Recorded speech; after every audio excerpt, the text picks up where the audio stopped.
Mi nombre es Martín, y hasta hace poco no creía en nada más allá de lo que podía ver y tocar. Pero después de lo que sucedió en el antiguo Hospital San Vicente, en Buenos Aires, nunca más fui el mismo. Mi trabajo como seguridad privada me llevó allí.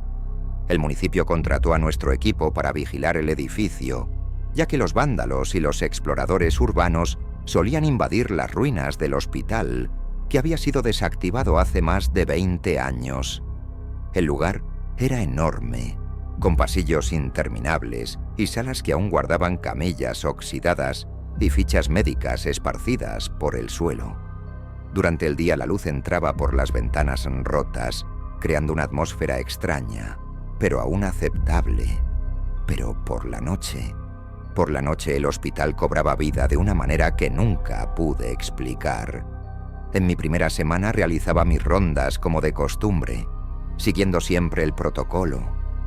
Pero había un detalle que me incomodaba: la puerta de la sala 33.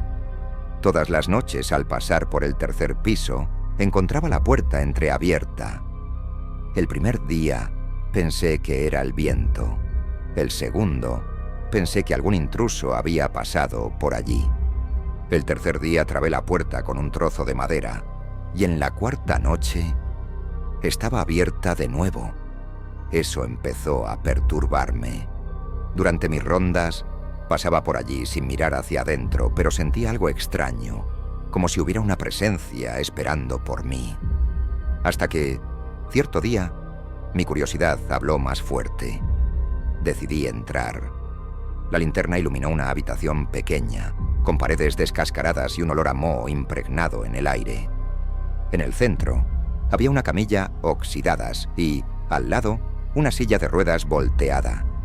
Y entonces vi algo que me heló la sangre. Había un expediente sobre la mesa, con nombre, fecha, diagnóstico, como si alguien todavía fuera paciente allí. El nombre en el papel era Andrés Ferrero. El documento estaba desgastado, pero la fecha de internación aún era legible: 1989. Sin embargo, la fecha de alta estaba en blanco. Debe ser solo otro papel olvidado, pensé. Pero, aunque trataba de convencerme de que no era nada, un escalofrío subió por mi espalda. Puse el expediente de vuelta y salí de la sala, ignorando la incomodidad. Esa noche no pude dormir bien. Y la noche siguiente escuché los pasos. Era cerca de las 2 de la mañana cuando el radio crujió. Mi compañero Esteban estaba en la planta baja.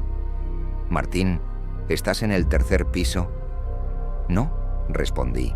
«Entonces hay alguien ahí contigo. Acabo de ver una sombra moverse». El frío volvió a recorrer mi espina dorsal. Corrí hacia la escalera y subí, con la linterna temblando en mi mano. Cuando llegué al tercer piso, todo estaba tranquilo. Todo, excepto una cosa. La puerta de la sala 33 estaba completamente abierta. Mi respiración se quedó atrapada en mi garganta. La luz de la linterna parpadeó mientras me acercaba a la sala. Y entonces, un sonido bajo resonó en el pasillo. Una tos seca. Mi piel se erizó.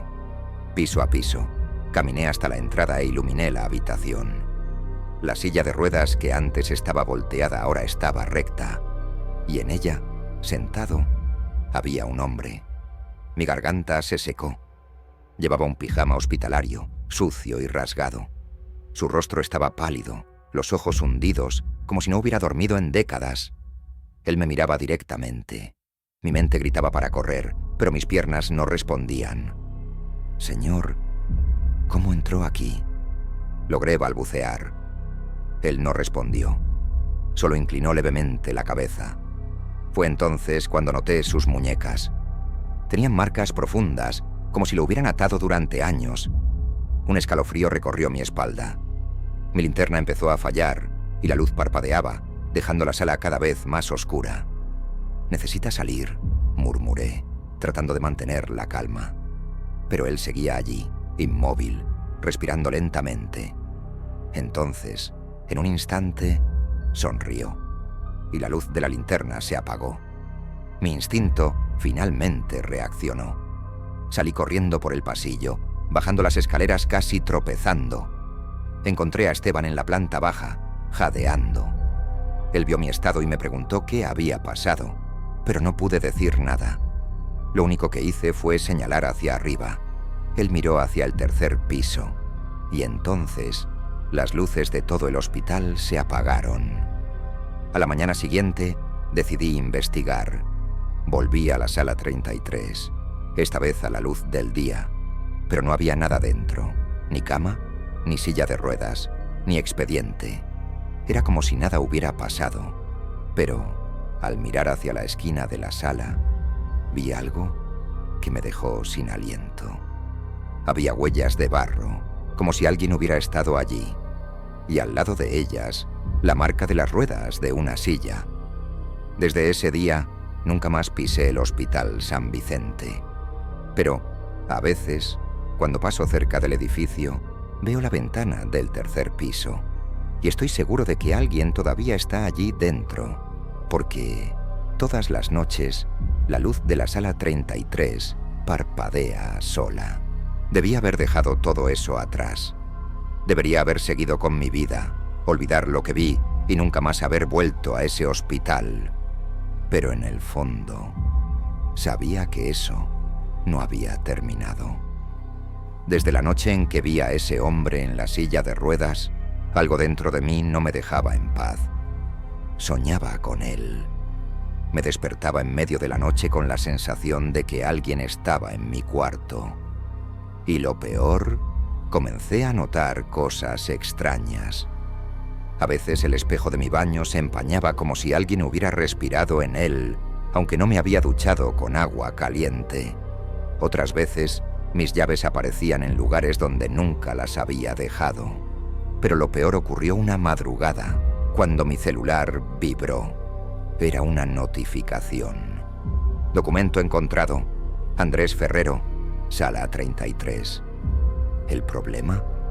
Nunca había buscado ese nombre. El miedo comenzó a mezclarse con la obsesión. ¿Quién era Andrés Ferrero? Al día siguiente regresé al hospital. Pero no solo. Convencí a Esteban para que viniera conmigo durante el día. Con la luz del sol, parecía menos aterrador. O eso esperaba. Subimos al tercer piso.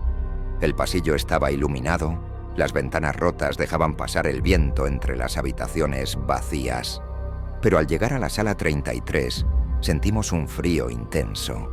La puerta estaba cerrada, pero la habíamos dejado abierta cuando salimos. Me miré con Esteban. Si es algún vándalo, mejor lo sacamos de aquí ahora, susurró. Asentí y giré la manija. La puerta chirrió y el olor a moho y desinfectante viejo llenó el aire. En el centro de la sala había algo que no estaba allí antes. Una camilla oxidada, y sobre ella el expediente de Andrés Ferrero. No quería tocarlo, pero algo dentro de mí me decía que necesitaba saber. Tomé el papel con manos temblorosas y comencé a leer. Nombre: Andrés Ferrero. Fecha de internación: 12 de marzo de 1989. Diagnóstico: esquizofrenia paranoide, alucinaciones severas. Tratamiento: terapia de choque y sedación permanente. Fecha de alta: NA. Mi estómago se revolvió, sin fecha de alta. Andrés nunca salió de allí, pero lo que me hizo soltar el papel no fue eso. Fue lo que estaba escrito al final del expediente. Paciente considerado desaparecido en 1993. Los empleados reportan verlo en la sala 33 durante la noche. Sentí un escalofrío helado subir por mi espina dorsal. ¿Qué significa esto?, preguntó Esteban, su voz baja y tensa. No respondí, porque en ese momento algo cayó al suelo. Un delantal blanco. Y no estaba allí antes. El aire se volvió pesado, y el sonido de un monitor cardíaco comenzó a resonar, a pesar de que no había ningún equipo en la sala. Bip, bip, bip. Miré alrededor, tratando de encontrar el origen del sonido, pero todo estaba exactamente igual que antes. Entonces, sentí un fuerte olor a quemado, y en el cristal de la ventana comenzó a aparecer una marca, una impresión de mano, como si alguien estuviera al otro lado. Y antes de que pudiera reaccionar, la puerta se cerró sola. Esteban y yo nos giramos al mismo tiempo, el pánico marcado en nuestros rostros. «¡Vamos de aquí!», gritó él, tirando de la manija. Pero la puerta no se movió, y entonces la camilla en el centro de la habitación comenzó a crujir, como si alguien estuviera levantándose de ella. El monitor cardíaco aceleró su ritmo. «Bip, bip, bip». El olor a quemado se hizo insoportable. Y entonces la voz llegó. «Ustedes me trajeron de vuelta». El cristal de la ventana se rompió. La luz de la linterna falló. Y, en la oscuridad, lo vimos. Andrés Ferrero estaba de pie junto a la camilla. El mismo rostro pálido, los mismos ojos hundidos. Pero ahora, él se movía. Dio un paso hacia nosotros. Y cuando abrió la boca para hablar, no tenía lengua. Solo un agujero negro y vacío. La habitación entera tembló. Y antes de que nos tocara, la puerta se abrió de golpe. Corrimos. Bajamos los pisos sin mirar atrás. Cruzamos los pasillos polvorientos y solo paramos cuando estábamos fuera del hospital. El silencio era absoluto. Esteban me miró, aún sin aliento. ¿Qué demonios fue eso? No supe qué responder, pero al mirar hacia el tercer piso, vi la luz de la sala 33 parpadeando nuevamente. Y en la ventana, Andrés estaba allí, mirándonos, sonriendo. Nunca más volví al Hospital San Vicente, pero a veces por la noche cuando estoy solo, aún escucho el bip, bip de un monitor cardíaco proveniente de algún lugar cerca de mí. Y sé que él nunca realmente se fue. Mi nombre es Javier, y hasta hace poco no creía en nada más allá de lo que podía ver y tocar. Pero después de lo que sucedió en el antiguo Hospital San Rafael, en Medellín, nunca más fui el mismo. Mi trabajo como documentalista me llevó allí. La alcaldía contrató a nuestro equipo para filmar un documental sobre lugares abandonados, y el hospital, cerrado hace más de 30 años, parecía el lugar perfecto. La estructura estaba podrida, con paredes descascaradas y pasillos vacíos que parecían no tener fin. Pero, incluso en ruinas, el hospital aún parecía vivo. Los habitantes de la zona decían que nadie debía entrar allí de noche. Creían que el último médico del hospital todavía caminaba por los pasillos, incluso después de su muerte. Me reí cuando escuché eso. Pero, esa noche, descubrí que tenían razón. Entramos al hospital con mi equipo, 2 amigos y un guía local, Miguel. La débil luz de nuestros equipos iluminaba solo lo esencial, mientras que el resto del lugar se perdía en la oscuridad. En el tercer piso, encontramos la sala principal de cirugía. El lugar estaba congelado en el tiempo. Había mesas de operación oxidadas, bisturís cubiertos de polvo y un olor a moho mezclado con algo más. ¿Óxido? ¿Sangre? Fue entonces cuando Miguel señaló hacia una silla en el rincón de la sala. Eso no estaba ahí antes. Había un delantal blanco, limpio, perfectamente doblado sobre la silla. Pero nadie había estado allí en décadas. Me quedé mirando el delantal, tratando de entender cómo eso era posible. ¿Quién lo dejaría allí? ¿Por qué? Debe ser de algún explorador, sugirió uno de mis amigos. Pero Miguel negó con la cabeza, serio. Si fuera de un explorador, estaría sucio. Esto está impecable. Un escalofrío recorrió mi espalda. Algo estaba muy mal allí. Seguimos explorando y encontramos una sala de archivos médicos. Los registros estaban tirados por el suelo, algunos rasgados, otros quemados. Pero uno de ellos estaba perfectamente intacto, en el centro de la mesa. Tomé el papel y leí el nombre. Doctor Ricardo Alvarado.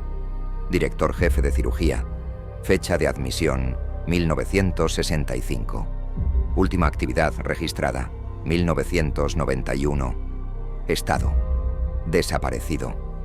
Mis dedos apretaron el papel con fuerza. ¿Cómo alguien podría desaparecer dentro del propio hospital? El radio de Miguel chisporroteó de repente. Y luego escuchamos algo que hizo que nuestra sangre se helara. Pasos en el pasillo. Lentos, arrastrados. Venían en nuestra dirección. Apuntamos las linternas hacia la puerta, pero no había nadie allí. Los pasos continuaron. Rebotaban en el hospital, reverberando entre las paredes. Mi corazón latía tan fuerte que podía escucharlo. «Esto no es posible», murmuró mi amigo. Miguel me agarró del brazo. Sus ojos estaban abiertos de par en par. «Es él», susurró. «Es el doctor». Mi mente gritaba para salir de allí, pero algo me lo impedía. Tomé mi cámara y comencé a grabar mientras caminábamos hacia los pasos. Nos llevaron hasta un largo pasillo, y fue entonces cuando lo vimos. En el otro extremo, iluminado solo por una claraboya rota, había un hombre con un delantal blanco. Estaba de espaldas a nosotros, inmóvil. El delantal era tan blanco como el que vimos doblado en la silla de la sala de cirugía. Quise decir algo, pero mi boca se secó. Miguel susurró: «¿Doctor? ¿Alvarado?» Y entonces él giró la cabeza, pero no fue un movimiento normal. Fue demasiado lento, antinatural, y cuando vimos su rostro, corrimos. Sus ojos estaban hundidos, como si no hubiera vida en ellos. Su piel parecía seca, grisácea, como un cuerpo que no veía luz desde hacía décadas. Y sonrió, pero no era una sonrisa humana. Era algo incorrecto. Sus dientes eran finos, afilados, demasiado blancos para un hombre muerto hace años. Entonces dio un paso hacia nosotros y todo a nuestro alrededor tembló. Corrimos como nunca antes, tropezando con los escombros, intentando alcanzar la salida. Detrás de nosotros escuchamos el sonido metálico de bisturís cayendo al suelo, como si alguien los estuviera tirando en el pasillo. Cuando finalmente salimos del edificio, Miguel cerró la puerta con fuerza y cayó al suelo, jadeante. Nos quedamos en silencio durante varios minutos. Nadie se atrevió a decir nada, hasta que uno de mis amigos señaló la cámara que yo sostenía. «Javier, ¿grabaste esto?» Tomé la cámara con manos temblorosas y volví a revisar la grabación. El pasillo, el delantal, la sala de cirugía, todo estaba allí.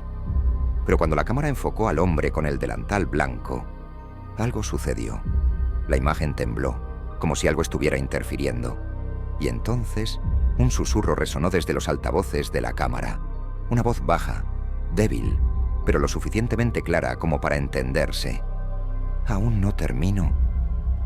La pantalla parpadeó y la cámara se apagó sola. Nunca más volví al Hospital San Rafael. Pero, a veces, por la noche, cuando estoy solo, aún escucho el bip, bip de un monitor cardíaco proveniente de algún lugar cerca de mí. Después de esa noche, intenté seguir con mi vida como si nada hubiera pasado. Regresé a casa, edité otras partes del documental y traté de olvidar lo sucedido en el Hospital San Rafael. Pero el hospital no me olvidó. Todo comenzó con pequeños detalles. Mis objetos aparecían fuera de lugar. Mis llaves, mi billetera, incluso mi cámara, eran movidas durante la noche. Pero lo peor fueron los espejos. Cada vez que pasaba por uno, veía algo extraño. No era un reflejo distorsionado. Era una sombra con un delantal blanco parada detrás de mí. Al principio, traté de ignorarlo. Me convencí de que era paranoia, que mi miedo estaba distorsionando mi percepción. Pero entonces, la cámara que usé en el hospital se encendió sola. Era de madrugada. Estaba durmiendo cuando escuché el sonido del obturador disparando. Me levanté de un salto y miré hacia el escritorio. La pantalla de la cámara parpadeaba, mostrando la última grabación.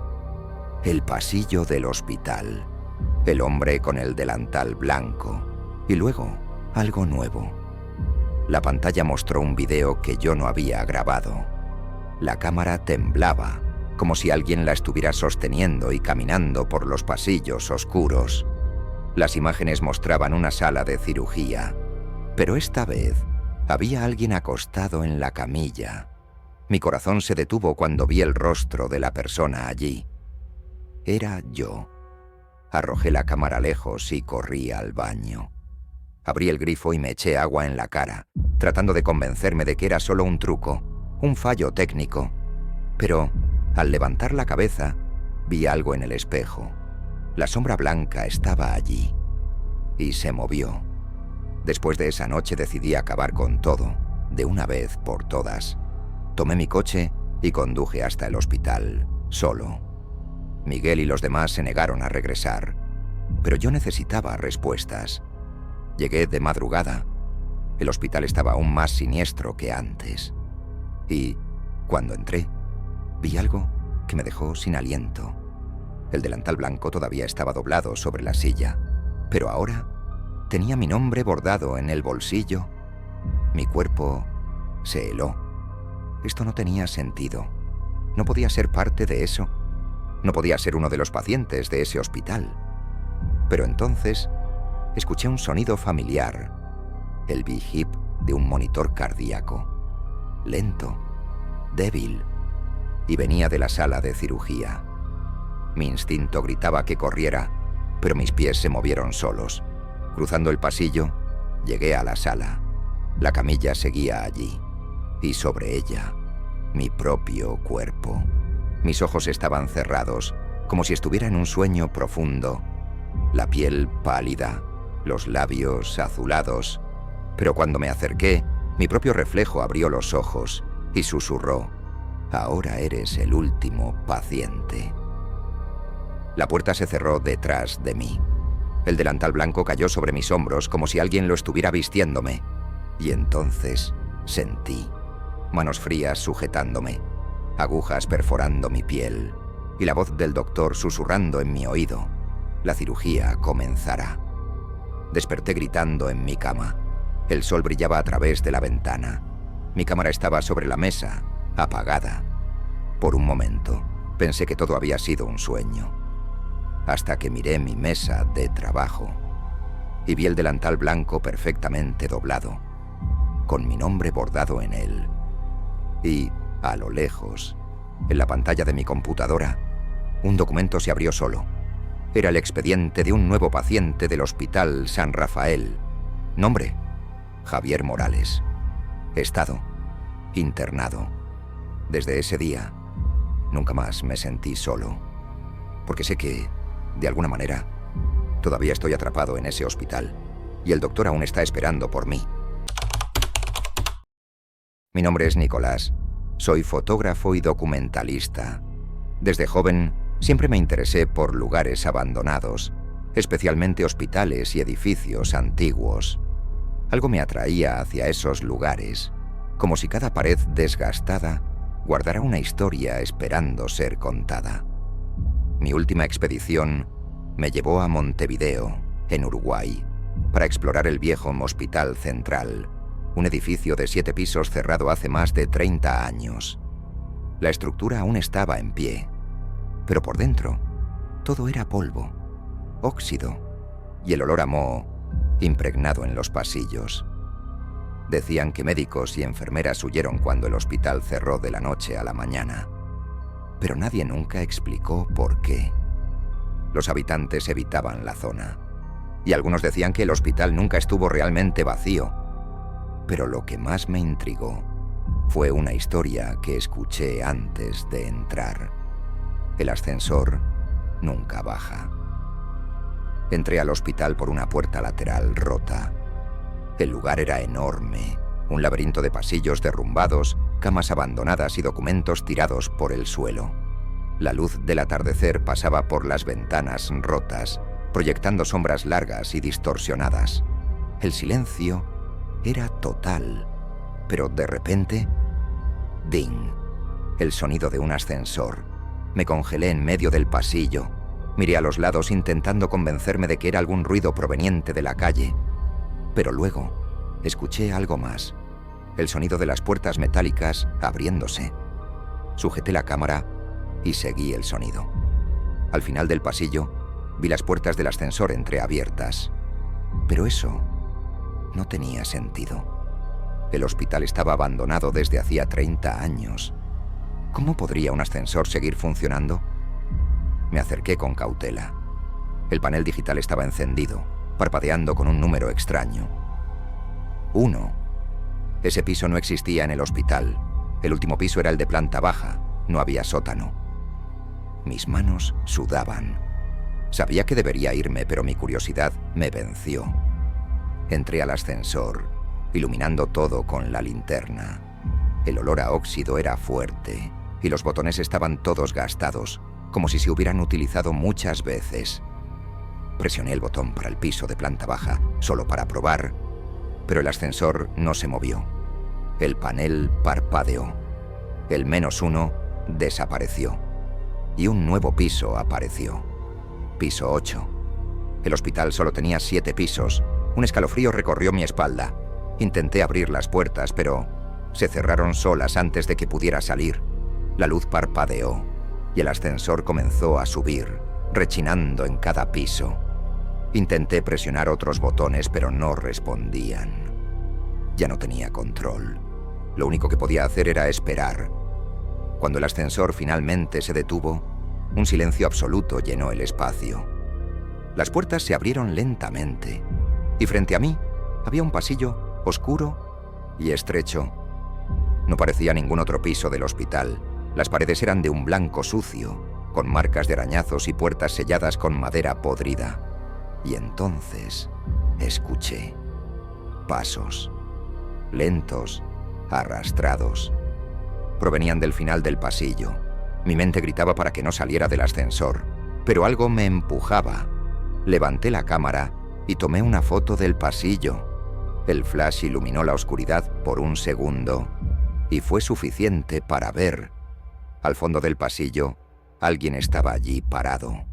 Un hombre con delantal blanco, inmóvil, mirándome. Pero su rostro era solo un vacío oscuro. La cámara cayó de mi mano. El ascensor tembló violentamente y las luces parpadearon. Antes de que pudiera gritar, las puertas se cerraron solas y el ascensor cayó. El peso de mi cuerpo fue lanzado contra el techo, el aire atrapado en mis pulmones. Lo único que pude escuchar antes de que todo se oscureciera fue la voz ahogada del radio que llevaba conmigo. No debiste haber venido. Cuando desperté, estaba tirado en el suelo del hospital, en la planta baja. El ascensor estaba allí, parado, como si nunca se hubiera movido. Pero al mirar el panel, mi estómago se revolvió. El visor todavía mostraba el piso 8. Parpadeé y el número desapareció. Pero cuando tomé mi cámara y miré la última foto, el pasillo estaba allí. Y al fondo, el hombre sin rostro aún me observaba, sonriendo. Salí del hospital esa noche, pero el hospital no salió de mí. Volví a casa, tratando de olvidar lo que había pasado, pero algo no estaba bien. La sensación de estar siendo observado me seguía a todos lados, y lo peor, el ascensor de mi edificio comenzó a fallar. La primera vez pensé que fue una coincidencia. Presioné el botón para el primer piso y, en lugar de bajar, subió solo. Cuando las puertas se abrieron, esperaba ver uno de los pisos del edificio. Pero el pasillo que apareció era el mismo del hospital. Las paredes blancas, sucias, las puertas selladas, el silencio absoluto.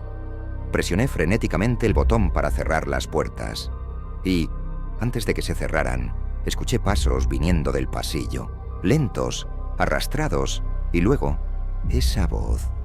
Ya subiste, ahora tienes que bajar. Las puertas se cerraron y el ascensor finalmente volvió a la normalidad. Pero desde ese día, mi vida nunca volvió a ser la misma. Intentaba evitar los ascensores. Siempre usaba las escaleras, pero no importaba dónde estuviera.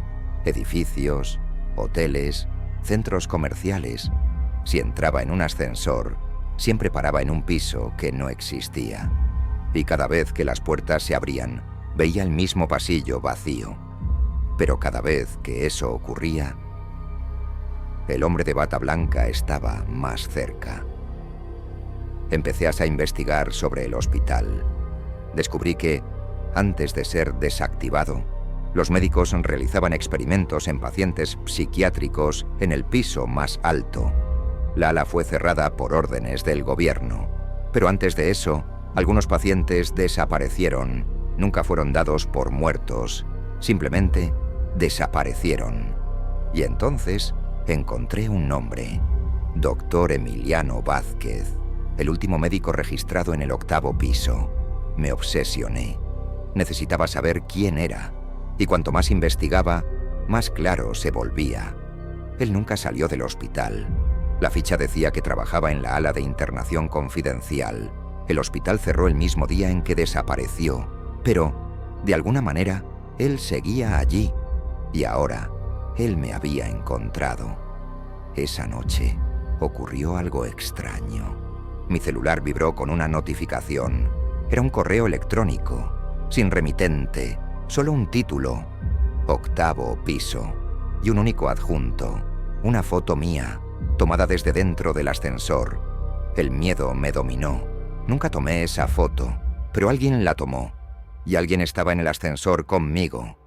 Fue la gota que colmó el vaso. Tenía que acabar con eso, así que hice lo que sabía que no debía hacer. Tomé mi cámara, volví al hospital e ingresé al ascensor. El edificio estaba más oscuro que la última vez. Las ventanas bloqueadas, el olor a humedad aún peor. El ascensor estaba exactamente donde lo dejé. Las puertas se abrieron, entré y miré los botones. Parecían normales, hasta que el 8 se encendió solo. El ascensor comenzó a subir. Esta vez no tenía miedo. Esta vez quería saber. Las puertas se abrieron, el pasillo estaba allí. Pero ahora no estaba vacío. El doctor Emiliano estaba de pie, esperándome. Pero ahora él tenía una cara, y era idéntica a la mía. Antes de que pudiera reaccionar, las luces parpadeaban violentamente. Sentí el suelo temblar, y el ascensor comenzó a caer. El aire me sofocaba, mi cuerpo era lanzado contra las paredes, y entonces, en medio de la oscuridad, escuché la última frase. Ahora trabajas aquí. Desperté en el primer piso del hospital, solo. El ascensor estaba destruido, como si nunca hubiera funcionado. El panel estaba quemado, pero el botón del 8º piso seguía brillando. Y en el vidrio del ascensor, escrito con letras temblorosas, había una única frase. Bajaste. Pero él se quedó. Nunca más usé ascensores, pero a veces, en lugares desconocidos, escucho el ding de un ascensor llamando por mí, y sé que, un día, las puertas se abrirán de nuevo, y él estará allí, esperando, porque, en el fondo, nunca salí de ese hospital.